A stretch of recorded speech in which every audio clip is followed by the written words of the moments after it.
Congress party ఉద్దేశపూర్వకంగానే ప్రభుత్వంపై బురద జల్లే ప్రయత్నం చేస్తోందని మండిపడ్డారు. భారీ నీటిపారుదల శాఖ మంత్రి హరీష్ రావు ఏదో ఒక వంకతో సభను అడ్డుకోవాలని చూస్తోందని విమర్శించారు. రాష్ట్ర అభివృద్ధికి భూసేకరణ బిల్ చాలా ముఖ్యమన్నారు. భూసేకరణ విషయంలో అనవసర కేసులు వేస్తూ ప్రాజెక్టులను కాంగ్రెస్ అడ్డుకోవాలని చూస్తోందని ఆరోపించారు. గత పాలకుల నిర్లక్ష్యంతో పక్కనే కృష్ణా గోదావరి నీళ్లు పారుతున్నా వాడుకోలేని దుస్థితి తలెత్తిందన్నారు. తెలంగాణ భవిష్యత్తుతో ముడిపడున్న బిల్లు అన్నారు షబీర్ అలీ గారు. వాస్తవం అధ్యక్ష, ఇది తెలంగాణ భవిష్యత్తుకు అత్యంత అవసరమైనటువంటి బిల్లు అధ్యక్ష. ఈ బిల్లు ఇవాళ కొత్త రాష్ట్రం ఏర్పడిన తర్వాత ఈ రాష్ట్రంలో ప్రజలకు ఎన్నో ఆకాంక్షలు ఉన్నాయి అధ్యక్ష. అన్ని రంగాల్లో కూడా ఉన్నాయి అధ్యక్ష.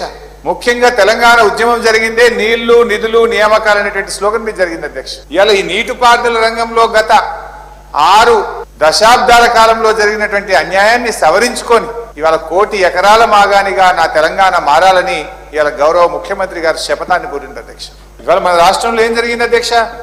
వీళ్ళు అధికారంలో ఉన్న ఏనాడు కూడా పట్టించుకోలేదు అధ్యక్ష. ఓ సామెత ఉంటది, సముద్రాన తలాపున సముద్రం ఉన్నా చేప దూపకేడ్చినట్టు కుడి ఎడమన కృష్ణా గోదావరి నదులున్నా కూడా ఇవాళ మన రైతులు ఆత్మహత్యలు, ఇవాళ ఆకలి చావులకు కారణం గత పాలకులు కాంగ్రెస్ పార్టీ అధ్యక్ష. భూసేకరణ కూడా రైతులకు మెరుగైనటువంటి నష్టపరిహారం ఇచ్చి, రైతులకు జీవో 2013లో ఉన్నదానికంటే డబ్బులు ఎక్కువగా ఇచ్చి, దాన్ని మనం వేగవంతమైనటువంటి భూసేకరణ చేసి ఈ రాష్ట్రంలో సాగునీటి ప్రాజెక్టులు వేగంగా పూర్తి చేయాలని చెప్పి ఇవాళ ప్రభుత్వం ప్రయత్నం చేస్తూ ఉంటే ఉద్దేశపూర్వకంగా ఇవాళ రాజకీయ పార్టీలు దీన్ని అడ్డుకునేటువంటి ప్రయత్నం చేస్తున్నాయి.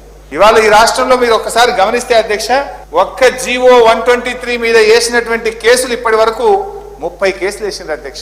ఎక్కడ చూడండి అధ్యక్ష, ఏ ప్రాజెక్ట్ తీసుకున్నా టెండర్ల మీద వేస్తారు, భూసేకరణ మీద వేస్తారు, ఫారెస్ట్ క్లియరెన్స్ల మీద వేస్తారు. ఇక్కడ కాకపోతే ఇక్కడ హైకోర్టులో స్టే దొరకలేదని చెప్పి నేషనల్ గ్రీన్ ట్రిబ్యునల్లో చెన్నైకి పోయి అక్కడ కూడా ప్రాజెక్టులు ఆపేటువంటి ప్రయత్నం చేసినటువంటి పార్టీ ఇలా కాంగ్రెస్ పార్టీ అధ్యక్ష.